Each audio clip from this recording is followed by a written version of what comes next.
السلام علیکم ورحمۃ اللہ وبرکاتہ۔ آئیے صدقہ کی اہمیت کے بارے میں جانتے ہیں۔ اللہ تعالیٰ نے ویسے تو رمضان مبارک میں ایک نیکی کا بدلہ 70 گنا کر دیا ہے۔ جیسے ہر چیز کی سیل لگتی ہے، اسی طرح ہی یہی سمجھیے کہ اللہ تعالیٰ نے پورے سال میں رمضان مبارک میں ایک سیل لگا دی ہے نیکیوں کی۔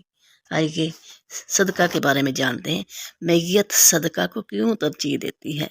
اگر وہ دنیا میں واپس لوٹا دی جائے تو، جیسا کہ قرآن کریم نے فرمایا، اے رب اگر مجھے تھوڑی دیر کے لیے واپس لوٹا دے تو میں صدقہ کروں اور نیکیوں میں شامل ہو جاؤں۔ سورہ المنافقون۔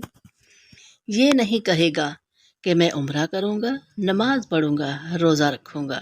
علماء نے کہا ہے میت صدقہ کی تمنا اس لیے کرے گی کیونکہ وہ مرنے کے بعد اس کا عظیم ثواب اپنی آنکھوں سے دیکھے گی۔ اس لیے صدقہ کو کثرت سے کیا کرو، بے شک مومن قیامت کے دن اپنے صدقہ کے سایہ میں ہوگا۔